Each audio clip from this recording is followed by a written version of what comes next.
Gabon guztioi eta ongi etorri. Eusko Ikaskuntzaren mai ingurutan zaudete, hemen zuen etxean, Radio Vitorian.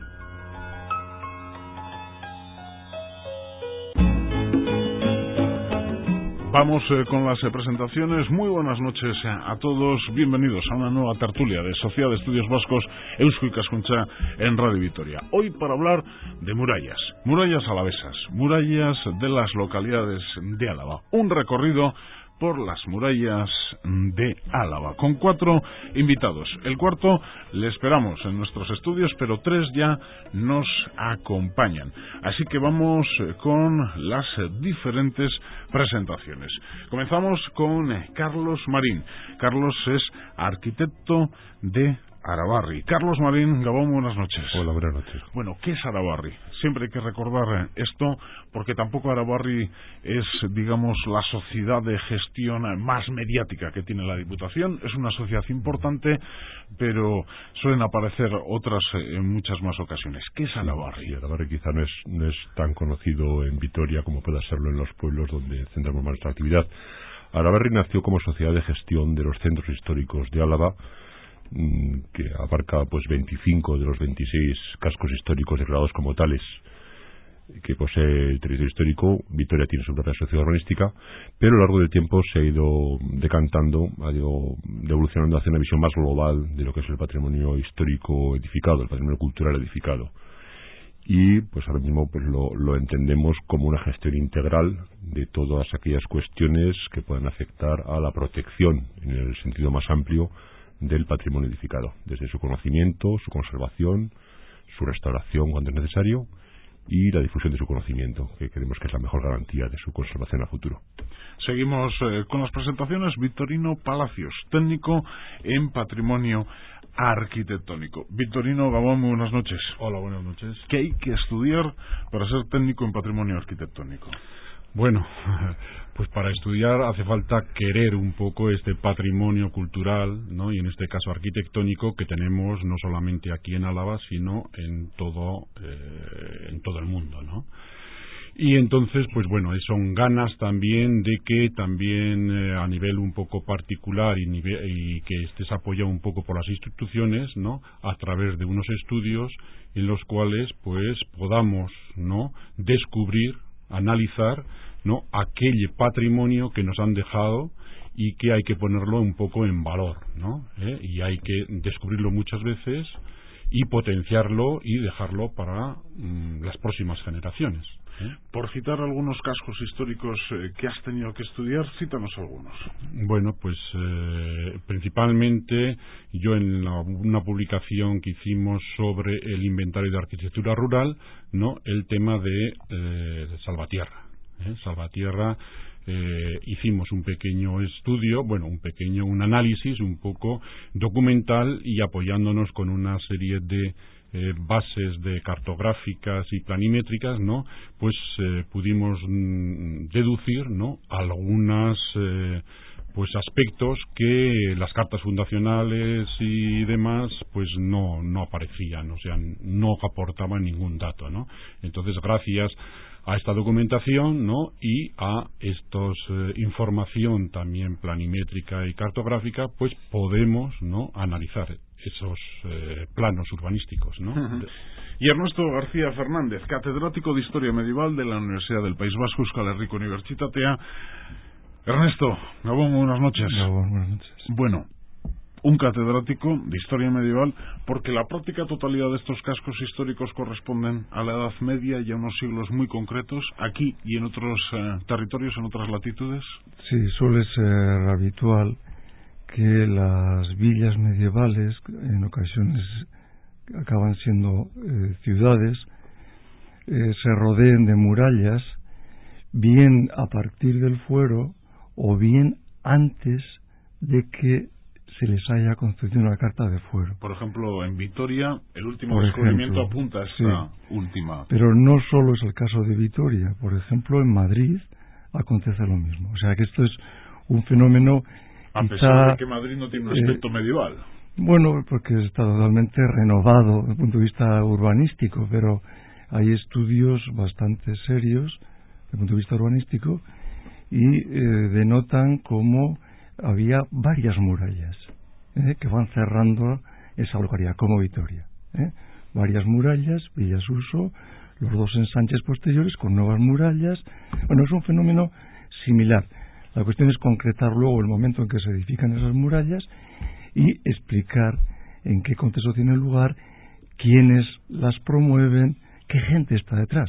A nosotros nos interesa mucho, además del hecho en sí mismo de la conservación de la muralla o de lo que tenemos de la muralla medieval, quiénes son los que la han edificado y por qué se ha edificado. ¿Cuál es, en vuestra opinión, la muralla más conocida del planeta? ¿La China? Pues posiblemente la campeona del mundo de murallas sea la muralla china. La China, aunque tenga mucha que está en un contexto totalmente diferente al que estamos hablando. Sí. ¿Y murallas a nivel del Estado, Ávila y Lugo? Pues sí, Ávila, Lugo... Las más conocidas y las más semejantes, quizá, además, las murallas que rodean nuestros cascos históricos. ¿Y en Álava? Esta pregunta es un poco más comprometida. En Álava yo soy un poco tendencioso, porque como soy de la Rioja Alavesa, tiendo a fijarme mucho en La Guardia. A mí personalmente La Guardia me encanta muchísimo su muralla, su fisonomía, aunque hay que reconocer que hay muchas intervenciones desde la Edad Media hasta nuestros días, ¿no? Salvatierra, yo creo que también es otra de las villas, ¿no?, que mantiene, ha sabido conservar pues parte fundamental de las murallas, ¿no? Aunque en el siglo XIX perdió gran parte de ellas, ¿no?, por los conflictos que hubo pues de las carlistadas, ¿no? Que carlistadas, guerras civiles en algunos otros casos, Legutiano, por ejemplo, ¿no? Sí, porque quizá hablar de murallas medievales pues es un término para entendernos, pero una muralla pues no es, actualmente una muralla no es del siglo XII ni del siglo XIII. Una muralla podemos decir que tiene 8 siglos de vida, y a lo largo de esos 8 siglos pues han transcurrido pues diferentes vicisitudes, guerras, periodos de paz, de prosperidad o de penuria, y momentos en que la muralla ha sido un estorbo para un desarrollo urbano. O la pared de una casa. O la pared de una casa. Y ahora no es la pared de una casa. En tanto en cuanto esa pared, esa muralla ha tenido una utilidad, pues ha sobrevivido. En el momento en que esa muralla ha sido un estorbo más que un elemento activo de la ciudad, pues se ha hecho desaparecer. Pues fundamentalmente ha ocurrido entre los siglos XIX y XX. ¿O se necesitaban piedras para hacer otra cosa? O se necesitaba una cantera a mano. Sí, bueno, era una de las fuentes. Los documentos nos descubren muchas veces que es una de las fuentes por las cuales los concejos sacaban recursos, era a través, ¿no?, de pues emplear esos materiales o ese material que estaba ya hecho, es una fábrica ya que estaba ya completamente hecha los sillares, ¿no?, y entonces para emplearlos en obras municipales, ¿no?, porque ya no tenía sentido esa muralla, ¿no? Había muchas piedras que se desprendían de la muralla y por una parte tenían que volver a reconstruirlas, eso le suponía un gasto, ¿no? Entonces, de la forma que empleándolas en otro tipo de obras municipales evitaban el tener ese gasto, además economizaban lo que tenían que gastar en cuanto a esa nueva obra, ¿no? Y en algún caso, como en Salvatierra también, hasta posteriormente venden a particulares, ¿no?, esas piezas de sillería, por ejemplo, ¿no? Hay una cosa que comentaba Vitorino, lo del sentido de la muralla, ¿no? Yo creo que quizá podamos también por ahí incidir un poco carácter. más. Es que hay muchos sentidos de la muralla. Yo en los pueblos con muralla todavía en el siglo XXI veo cierto carácter. Por ejemplo, Antoñana. Yo creo que las gentes de Antoñana están marcadas por la muralla. Yo creo que tenemos que dejar claro que la muralla, más allá de un elemento militar, un elemento defensivo, es fundamentalmente un elemento urbano, un elemento social, que por una parte define urbanísticamente un trazado urbano y unas limitaciones y unas pautas de crecimiento y de desarrollo de una ciudad, y por otra es un elemento social. La construcción de una muralla era un privilegio que se concedía a una población para atraer pobladores, para beneficiarla por algún motivo, y la construcción o la demolición de una muralla eran acontecimientos políticos fundamentalmente. Entonces tenemos que contemplar las murallas como un elemento fundamentalmente urbanístico, y su evolución, su conservación o su demolición Yo añadiría a lo que comenta Carlos también el simbolismo de la muralla. Bueno, incluso el simbolismo sacral de la muralla, porque ya las partidas de Alfonso X hablaban de que las murallas eran santas, las santas murallas. Elemento simbólico. La muralla ennoblecía a sus pobladores. Esa idea también de privilegio que ha comentado es fundamental, porque aunque no se tenga privilegio, el tener muralla es el inicio de la consecución de privilegio, o a la inversa, es la consagración de ese privilegio que ya se posee. La muralla ennoblece a sus pobladores, pero además es la consecuencia de la jerarquía de los cambios de las jerarquías de poblamiento. Quien tiene muralla está por encima de los demás pueblos de alrededor. Es quien se va a convertir posiblemente en la capital, si no lo es ya regional, de un término. Y ese valor simbólico posiblemente es el único que ha quedado hasta ahora, y el único que justifica que conservemos las murallas y que sigamos trabajando en ellas.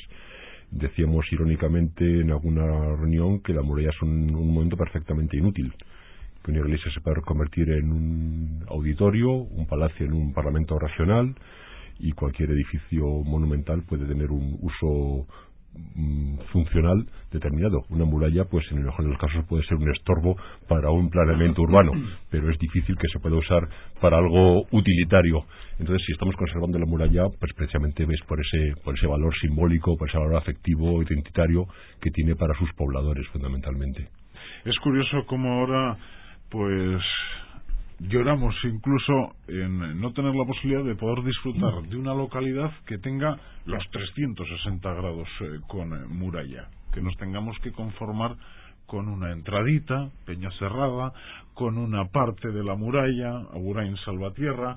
En estos casos también hay pueblos que están mucho más cerrados y que esa muralla permanece, pero es como que si ahora nos dan la posibilidad de hacer el sin castillos, pues seguro que volvíamos a esa posibilidad, ¿no? No sé si en otros territorios ocurre lo mismo.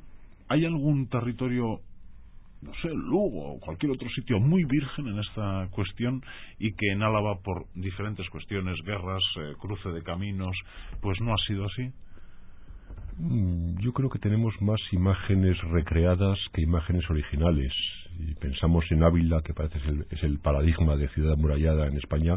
La muralla de Ávila realmente es una muralla muy reconstruida recientemente, buscando esa imagen neomedieval. Realmente es muy difícil que a lo largo de 8 siglos una muralla haya permanecido tal cual estaba originalmente.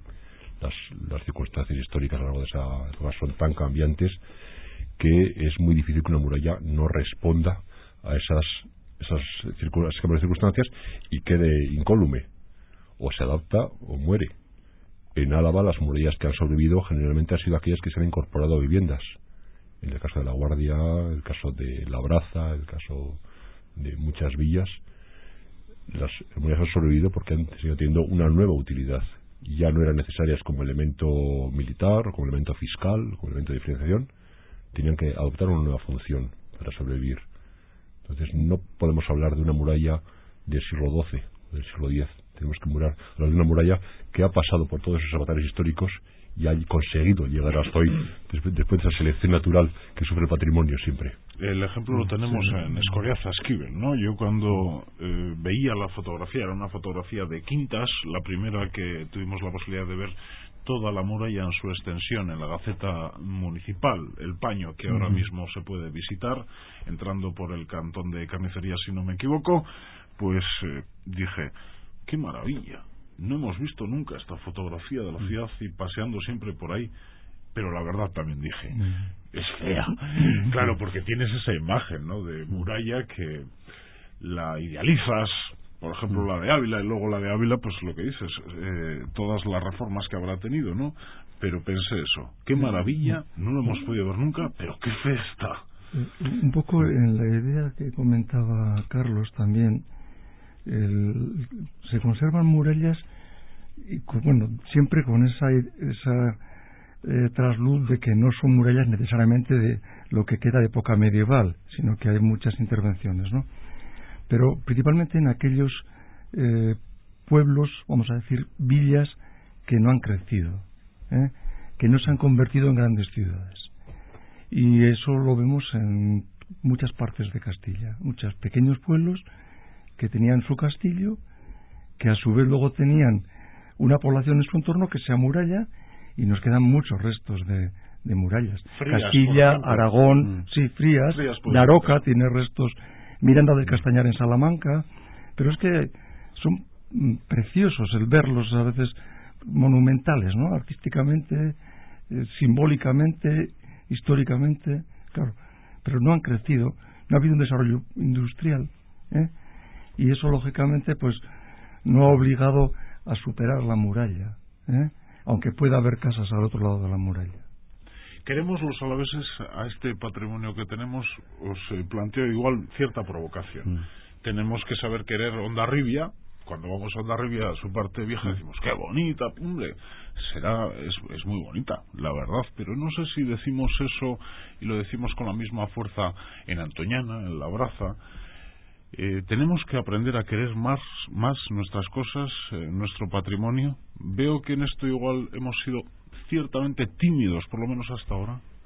Sí, yo al menos creo que lo primero que hay que hacer con todo este tipo de elementos que tenemos las murallas en los diferentes pueblos es una información, es decir, que la gente los quiera.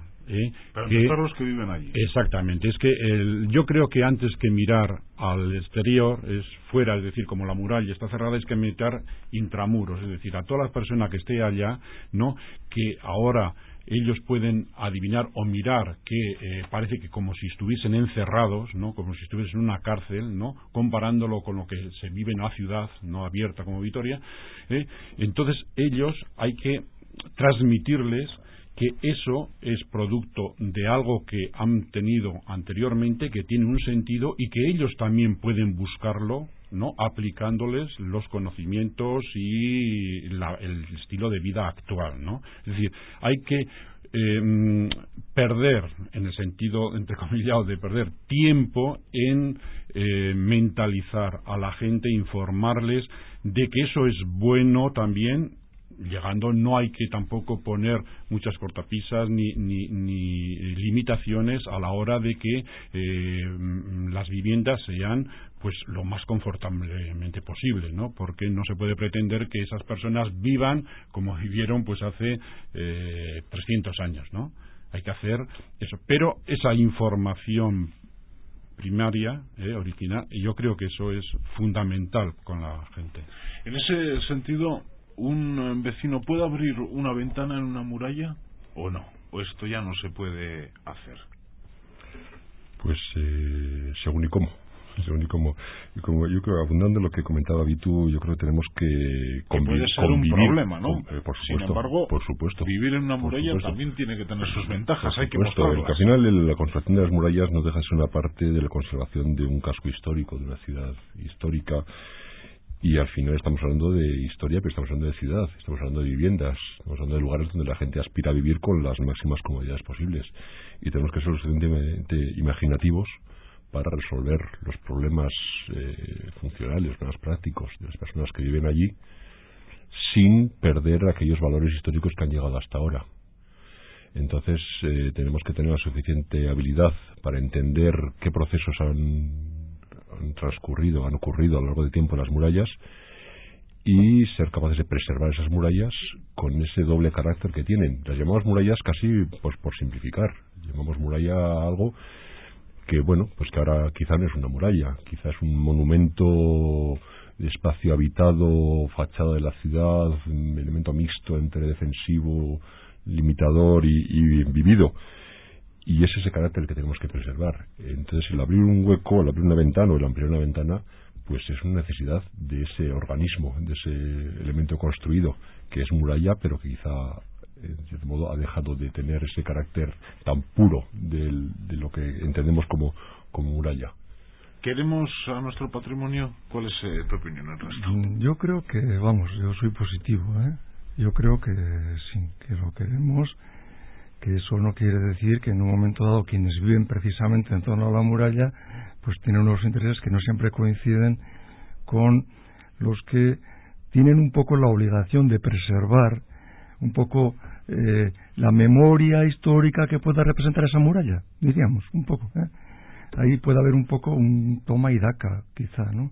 Por eso lo del abrir una ventana, el tamaño, claro, son muchas cuestiones que el que vive ahí querría tenerla grande para que entre luz, para que le dé más sol. Pero claro, si se desvirtúa el sentido, pues por eso está un poco llegar a un consenso para que la memoria histórica no se diluya de manera absoluta. Yo creo que sí queremos a nuestro patrimonio, que además mucha gente de fuera cada vez lo quiere más, porque estamos vendiendo hacia el exterior nuestro patrimonio, porque lo estamos, como decía Victorino, revalorizando, poniéndolo en valor desde el punto de vista patrimonial y desde el punto de vista cultural, desde el punto de vista histórico. El hecho de que los demás, gente de otros lugares, se interese por nuestro patrimonio, no solo nos enriquece económicamente, porque eso es cierto, y no voy a entrar en esas cuestiones, sino principalmente culturalmente, y nos da una imagen hacia el exterior, que si no, no llega, y que es difícil que llegue. Un poco, que tenemos que hacer más, sin duda alguna. Pero yo creo que la gente valora lo que tiene. Yo desde luego me quedo más con la imagen, por ejemplo, de una familia que ha nacido aquí y que no conocía Labraza y que va a la familia a ver Labraza, que con la imagen de un japonés sacando la fotografía. Sé que lo del japonés y lo de la fotografía significa recursos económicos y que es importante, pero yo prefiero la otra imagen. O sea, si tengo que elegir, me quedo con la otra imagen, con alguien de aquí. Pero no debemos desechar ninguna. Yo, por ejemplo, cuando voy a Arceniaga, que he estado hace pocos días, y bueno, he ido, cada vez en cuando voy por esas zonas a verlas, y me encanta cada vez que lo veo, ¿no? Y no es por la fotografía, que también es bonito, porque es un recuerdo nuestro para nuestra propia memoria individual, no solamente la colectiva. Pero claro, si además veo que además de que voy yo y mi mujer y mis hijos, pues veo a más personas que sean de aquí, magnífico. Pero yo creo que necesitamos todavía más. Pero que sean de Bilbao, por ejemplo, que sean de San Sebastián, que sean de al resto lo que tenemos. Que interese lo que tenemos. Sí, yo creo que la conservación de las murallas, la valoración de las murallas no tiene que venir del su valor como recurso turístico, porque bueno, somos lo que somos. Yo creo que tiene que venir más de su significado como elemento de orgullo local, elemento de identificación, de saber de dónde venimos y cuál es nuestra identidad, y saber que las murallas pues son un elemento representativo, primero para los propios habitantes y luego para los círculos concéntricos, para los alaveses y para los de alrededor. Claro, yo estoy con Carlos, que es fundamental. Lo primero que hay que mirar siempre es al que vive, ¿no? Al usuario, es ese el que primeramente tiene que estar dirigido todo, sin importar luego si a futuro no puede ser visitable o no. Primero hay que esa persona se integre o quede integrada más todavía con el patrimonio ese que posee, ¿no? Y que luego él va a ser a la vez el que de boca en boca y a través luego pues a los que lleguen, el poder difundir y transmitir su vida, ¿no? Que eso va a ser una versión oral mucho más de lo que pueda ofrecer pues un folleto, ¿no? Eso es lo importante, es decir, saber implicar a la gente de que quiera eso, de lo que tiene ahí, ¿no? Y por eso hay que volcarse y hay que llegar a acuerdos y a consensos un poco entre instituciones y la gente que vive, ¿no? Para que sea eso posible, de que sean ellos los mayores difusores. Porque en este caso Vitoria-Gasteiz está dando pasos. Ya nos explicaba Carlos que tiene una sociedad independiente que no depende de Arabarri, el casco histórico de Vitoria-Gasteiz, pero la gente, claro que está y estamos avanzando en esta materia, las visitas a la Catedral de Santa María, el orgullo con el que vamos a la catedral, el orgullo con el que la gente ve la muralla de Vitoria-Gasteiz recientemente abierta en esa parte oeste de la ladera. En Álava, en Arabarri, ¿también se han hecho experiencias en este sentido? visitas guiadas, ¿se va a trabajar o se tiene que trabajar en esta materia? Sí, un poco en esa línea de que el patrimonio es aquello que asumimos como patrimonio, aquello con lo que nos identificamos, y empezamos hace ya unos 6 años con visitas guiadas a nuestros núcleos históricos, visitas de difusión del patrimonio, no visitas turísticas en sentido estricto, sino visitas de conocimiento. Nosotros creemos más en la difusión de conocimiento que en el turismo. Esa iniciativa pues ha sido tomado el testigo en las cuadrillas de esas visitas guiadas, y nosotros nos hemos pasado a centrar en los estudiantes, en los jóvenes y en los niños. Y ahora mismo tenemos 2 programas de visitas guiadas dirigidas a estudiantes, uno para estudiantes de ESO, en el que hacemos un recorrido a través de 3 villas como son Antoñana, Peñacerrada y La Bastida, de lo que ha sido la historia del territorio de Álava, desde el medio natural, pasando por la fundación de villas medievales hasta lo que llega a ser la época barroca. Y un segundo programa en el que ahora mismo estamos quizá más ilusionados, dirigido a chavales de 8 años, chavales de segundo ciclo de enseñanza primaria, en el que a través de una visita por Antoñana les buscamos una aproximación más afectiva quizá que intelectual a esas edades, a lo que era una villa medieval.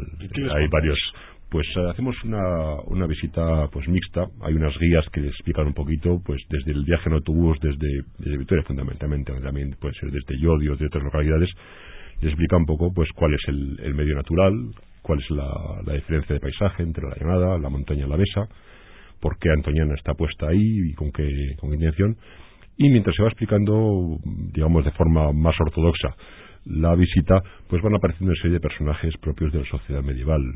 Un juglar, un señor feudal, un preso que está en la cárcel de Antoñana, le explica cuál era la vida de los presos en aquella época. Sí, porque ahí está la cárcel. Ahí está la cárcel. Y hasta llegar a un personaje mitológico propio de la montaña, como son los gachagorris o enemiguillos. Entonces se trata de dar una visión un poco global, cultural, de lo que eran las murallas. Y también explicarles que las murallas defensivamente era algo que era de otros tiempos, pero que afortunadamente nuestras diferencias las ventilamos o deberíamos ventilarlas de otra manera. Y la visita concluye con un pequeño taller en el que se une el concepto de rehabilitación, el concepto de recuperación del patrimonio con el concepto de reciclaje, el concepto de sostenibilidad. Entonces los chavales, con un tetrabric usado que traen de casa, fabrican una pequeña casa torre. Entonces unimos un concepto de rehabilitación como recuperación de edificios, a la recuperación de elementos que en principio se desechan, pero que pueden ser reutilizados y aprovechados. Y ninguno dirá que rollo. Yo, por la experiencia que tengo, no sé, lo de las murallas y los castillos está como muy ligado, y a un niño, claro que te pregunta, ¿y esto? ¿Esta muralla? Es una experiencia fantástica. Piedras, el convivir, el hacer una visita con los chavales es una experiencia fantástica. Realmente te saca de tus esquemas, que muchas veces están ya en veces oxidados, tus esquemas de profesional o de ratón de estudio, y te da una visión mucho más fresca de lo que es el patrimonio, y en el fondo de lo que debe ser, porque son los únicos que todavía tienen salvación, los chavales.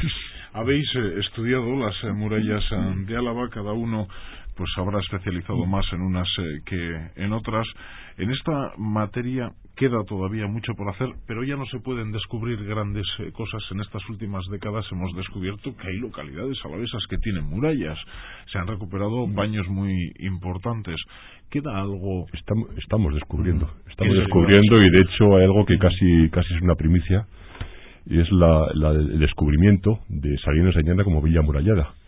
En todos los manuales urbanísticos aparecía Salines de Añana como ejemplo de urbanismo no regulado, porque Salines de Añana no tenía muralla, era algo oficialmente admitido por todos los especialistas. En este año, una excavación que hemos realizado en colaboración con la Universidad del País Vasco, con Arabarri, hemos descubierto unos lienzos impresionantes de muralla que estaban enterrados, estaban cubiertos por unos rellenos del siglo XIX, y que tienen una potencia de unos 4 metros de altura. Una muralla como Dios manda.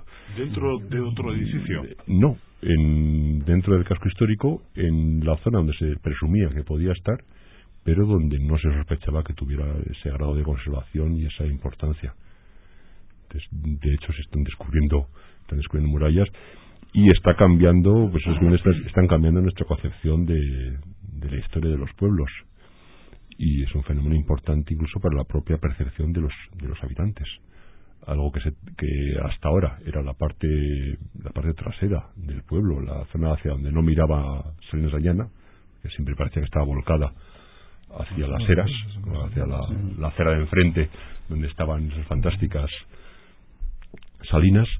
Pues ahora hemos descubierto un nuevo potencial de identidad del pueblo, un nuevo posible paseo, una zona de un interés fantástico que esperamos recuperar y poner en valor en breve. Esa es otra de las cosas interesantes de la arqueología y del estudio del patrimonio, y es que hay informaciones, diríamos, de tipo escrito literario que no nos permiten conocer a fondo lo que aconteció en determinados momentos, porque no se conservó nada sobre esa cuestión. Y los estudios sobre patrimonio nos están sirviendo de complemento importante para el conocimiento histórico de nuestros territorios, de nuestras villas, de nuestras comunidades. Y claro, eso es importante. No aislarlo de otros conocimientos que tenemos, sino saber insertarlo bien. O sea, por qué una muralla en Salinas, por ejemplo? Si se puede fechar en qué momento. Es una de las villas más antiguas de Álava, o la más. Es la villa más antigua de Álava, de hecho. Sí.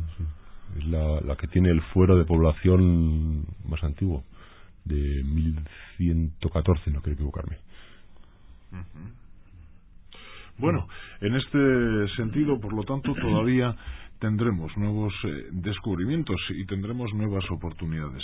Claro, estamos hablando de murallas para arriba, murallas para abajo. Las murallas en Álava están igualmente repartidas en norte, sur, este, oeste. No tiene nada que ver con localidades geográficas. ¿Y todas las murallas son iguales? ¿Todas las murallas fueron hechas para lo mismo?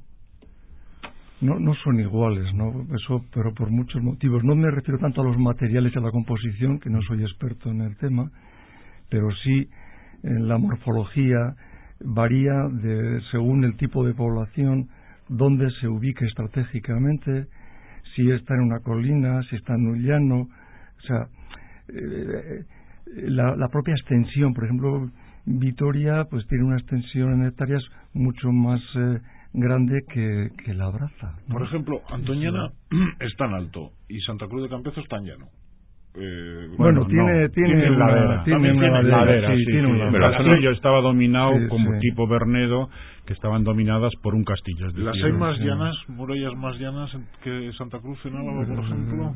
Bueno, una villa que está en llana es en Berantevilla, por ejemplo, es una de las pueblos, ¿no?, que está completamente en terreno llano, ¿no? ¿Y eso? Luego la Puebla de Arganzón en el condado de Treviño, por ejemplo, también es...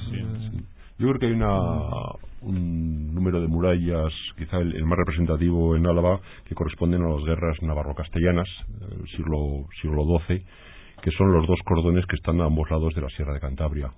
Por la parte norte, Peñacerrada, La Gran, Bernedo, Santa Cruz de Campezo, Antoñana, y por la parte sur, Labraza, La Guardia, Salinillas de Buradón, Entre Dos Aguas, y un poco esas dos líneas son murallas claramente defensivas, pues quizá agrupa el mayor número de murallas. Y luego quizá hay otra serie de murallas que tienen unos motivos más económicos, más comerciales, más de protección de rutas, y podemos englobar quizá Alegría, podemos englobar Arciniega. Son murallas ya más tardías y con una vocación quizá más comercial. Esto Ernesto puede aportar más información. Lo que insiste tiene razón, pero claro, el tema del simbolismo es importante. O sea, no solo la muralla tiene un sentido, vamos a decir, militar. Yo creo que ese es uno de los sentidos. Y no siempre es más importante. Por eso hay lugares donde teóricamente no tendría por qué haber muralla y sin embargo se levanta. Pero Antoñana, por ejemplo, se levanta en su día por tema militar. Bueno, hay un contexto militar importante, pero por ejemplo el caso de Arciniega pues ya sale de ese contexto. Entonces, ¿más comercial puede ser? Más que militar, yo primero quizá el término defensivo. Defensivo, que es más amplio, no solo con fines bélicos, sino con fines de seguridad. Para el comercio también. Para el comercio, exactamente. Para crear ciudad. Es una separación del dentro y el fuera. Es marcar un interior protegido y seguro, donde se puede desarrollar el comercio, donde la vida es más fácil. Ahora hacemos anillos verdes para marcar territorio. Lo que ha cambiado. Sí, hay una defensa, yo creo también un poco la diferencia, ¿no?, que marca un poco jurídica el estatus que tenían dentro de las villas con los que estaba fuera, es decir, durante un cierto tiempo, ¿no?, creo que marcaba una diferencia, ¿no?, entre la gente que iba a poblar, ¿no?, dentro, y con la gente que estaba fuera. Eran libres los que estaban poblando dentro, y en cambio los de fuera estaban sometidos en los orígenes un poco a poder un poco señoriales, ¿no? Bueno, sí, pero hay muchos matices. Hay que estudiar cada caso, porque a veces si no se transmite la idea de que la gente que está fuera del núcleo amurallado no es libre. O sea, es más complejo, más complejo. Puede haber algunos campesinos que trabajen para señores, pero puede haber otros que sean perfectamente campesinos libres, incluso hidalgos. Hidalgos que no desean quedarse al margen de estos cambios que se producen en el poblamiento, porque la construcción de una muralla es también esa idea que estáis marcando y que hemos marcado de identidad privilegiada.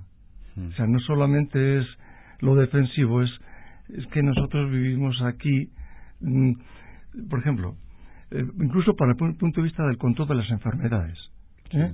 Las puertas se cerraban, las ordenanzas, las actas lo dicen claramente en muchas ocasiones. Está prohibido que lleguen gente de Burgos porque se sabe que hay epidemia de peste. Y se controla quiénes van a entrar por la puerta. ¿Había DNI? Pues no tanto como eso, pero desde luego sí que había un control, no solamente si es que se era de Burgos, sino si de uno, por ejemplo, de Vitoria o de otro lugar a la vez había ido a Burgos y había estado unos días con un familiar suyo, que también tenía familiares en Burgos, ¿no? Luego volvían y no les dejaban pasar. Hasta que hubiera una cuarentena, ¿no? En el sentido más amplio. Sí, no, eso se tiene en Salvatierra. Hay un caso muy específico, justo un poco antes de lo que es la quema, el incendio que sufre Salvatierra, ¿no?, en 1564, pues unos meses antes hay una peste declarada en Aragón. Entonces se manda, ¿no?, cerrar las puertas, ¿no?, y poner vigilantes, aunque ya en algunas de ellas ya existían vigilantes, ¿no?, para cerrar y controlar un poco pues las mercancías que podían entrar dentro y salir, ¿no? Y entonces eso, las pestes, ¿no?, controlaban perfectamente ese paso al interior de control, ¿no?, y de muralla, ¿no? Hay otra cosa que también querría un poco plantear, y es esa idea ya defensiva por lo militar. Es válida, pero hasta cierto punto. Es decir, una villa que nazca con una muralla más o menos que se está construyendo permanentemente, ¿no?, y que se consolida en un punto dado, realmente el sentido militar no se entiende si no forma parte de un sistema de planificación militar más amplio. Es decir, la Guardia, por ejemplo, es asediada. Ellos lo que van a hacer es resistir más tiempo. La muralla es lo que les permite resistir más tiempo, siempre y cuando lleguen, forma parte de un sistema militar más amplio, lleguen de otras villas o ejércitos de la monarquía navarra, en este caso, a defenderles y a protegerles. Si no, no vale. O sea, forma parte de un sistema militar concebido mucho más allá de lo local, concebido desde la cabeza de los reinos, de las administraciones centrales. Los poderes locales lo quieren, lo desean, porque esos cambios afectan a lo económico, a lo social, a lo privilegiado, a sus identidades, pero también lo quieren los reyes, porque captan fidelidades, vasallos, lealtades. No solo en las fronteras, ahora va a estar una fronteriza entre Castilla y Navarra, pero no solo en las fronteras. Bueno, pues entramos en recta final y desde luego, como quien os habla no es un especialista, os planteo un último momento para poder charlar, hacer balance y tocar algún tema que creéis que no hemos tocado, que no he planteado, que no os he dado la posibilidad de hacerlo. Así que, Victorino, comenzamos contigo. Bueno, pues yo creo que a mi punto de vista ahora no se me ocurre así ningún tema un poco que fuera de lo que pues nos comenta un poco. Balance quizás. Bueno, yo creo que hay que tener en cuenta un poco con la gente. Yo soy porque me toca por mis estudios un poco el estar con la gente, entonces yo creo que la información sobre darle a la gente y que ellos sean los primeros y los principales un poco difusores y que lo quieran amar, o sea, que lo valoren, ¿no? Primero también que lo descubran, porque muchas veces ellos no saben el valor que tienen en sí, ¿no? Entonces hace falta un poco informarles, descubrirles que aquello que tiene un cierto valor y que les va a facilitar, pues bueno, el mejorar, ¿no? Tanto pues sus vidas socialmente y posteriormente pues con unos recursos económicos también. Aquí se necesita también un regidor, un alcalde, un presidente de junta administrativa, pues que muy consciente la gente que lidera esos pueblos, pues decididamente acudan a las instituciones, digan sí, avancemos, no vea el patrimonio como un estorbo, sino como algo a salir adelante. En ese sentido, bueno, pues Carlos, lo que te decía, por donde bien quieras marcar el balance de lo dicho. Sí, pues insistir un poco en el carácter que tiene la muralla como elemento urbano y elemento social. Entonces el camino hacia su conservación, pues yo creo que pasa por tres puntos fundamentales. Primero es el conocerlo, el entender qué es lo que es y qué es lo que ha sido la muralla, qué es lo que ha sido la villa amurallada, quizá, que es lo que tiene realmente sentido como entidad, no solo una línea, un elemento constitutivo, sino una estructura urbana condicionada y dirigida por así decir esa muralla. El conservar, el restaurar, el mantener ese monumento que nos ha llegado, el permitir que siga evolucionando, porque yo creo que la conservación de una muralla tiene que plantearse o tiene que entenderse en un sentido abierto.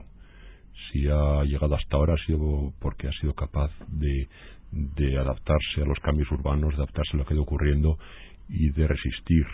Y tenemos que permitir que siga siendo así, que la muralla, pues dentro de 5 siglos, pues ha sufrido transformaciones y se ha adaptado a nuevas situaciones, siga siendo muralla, pero siga siendo, o sea, entonces una muralla no con 8 siglos de antigüedad, sino con 13 siglos de antigüedad.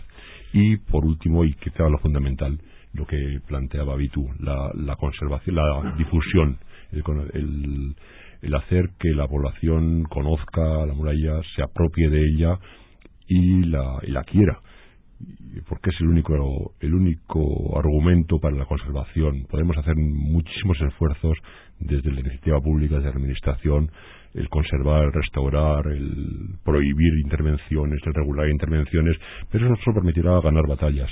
Si lo que queremos es ganar la guerra de la conservación del patrimonio, debemos conseguir que la población, empezando por la local y siguiendo por la más cercana, ame las murallas y nos exija que la protejamos y se sienta parte de esa protección, de esa labor de protección. Una duda, Carlos, no solo ya sobre murallas, sino sobre cascos históricos. Por ejemplo, un casco histórico con una vida tremenda es el de La Guardia, Biasteri. Allí, hace un tiempo que no he pasado por La Guardia, pero creo que no hay palacio, no hay casa, no hay parte que no se haya actuado, bien sea desde las manos públicas o privadas. Está vivo y totalmente vivo, todo está ocupado, todo tiene actividad. ¿Hay algún casco histórico en Álava que tenga muchos más problemas? Uno, por ejemplo, cuando entra en Archeniega, no sé si es el ejemplo más claro, pues ve que todavía hay mucho que hacer, pues probablemente pues porque hay manos privadas que no actúan, cuestiones a lo que no llega el dinero público. Archeniega puede ser el caso de un casco histórico. Bueno, yo creo que tenemos 3 tipos de situaciones en estos cascos históricos. El primer caso es el que queda representado por La Guardia, que un poco que es casi lo que a lo que queremos tender, a un casco histórico que tiene una actividad propia, que tiene una vida intensísima y que sigue siendo un motor de actividad, que la gente está deseando vivir en el casco histórico y que de hecho es prácticamente imposible conseguir una casa en el casco histórico de La Guardia. Luego tenemos otros casos, como apuntabas, el de Arciniega, el de Salvatierra, otras ciudades, otros núcleos que tienen una actividad, pero esa actividad tiende a desarrollarse fuera del casco histórico. Ha tenido ensanches, ha tenido crecimiento y se ha tenido a abandonar. El caso de la Bastida también es parecido. El casco histórico pues va a perder una actividad en favor de otras zonas. Y ahí lo que tenemos que intentar es buscar que el núcleo histórico, que el centro histórico vuelva a ser lo que fue el lugar de identidad del pueblo, el lugar donde se cuecen las cosas. El caso de Alegría ocurre también. Alegría se está convirtiendo en una villa dormitorio de Álava, de Vitoria, pero fuera del casco histórico. Y nos queda la zona histórica quedando un poco como al margen de ese crecimiento, y es una pena, porque realmente donde debe estar la vida, donde puede estar la vida social es en el exterior. Y por último tenemos el tercer caso, que quizás es el más duro de todos, en las villas donde está perdiéndose la actividad. Hablamos sobre todo de las villas de la montaña alavesa, desde Contrasta, Santa Cruz de Campezo, Bernedo, Peñacerrada, donde la población pues se está marchando. La ciudad como tal pues parece que está en un proceso de muerte natural. Solo se recupera en agosto, los sábados y los domingos. Exactamente, cuando llegan los nietos de la ciudad. Tenemos una población pues de algunas decenas de habitantes y una media de edad de 60 años para arriba. Entonces la perspectiva pues es bastante negra, no ya en conservación del patrimonio, sino en conservación del propio núcleo. Entonces, si la ciudad deja de ser ciudad, pues empieza a dejar de tener sentido todo lo que viene alrededor.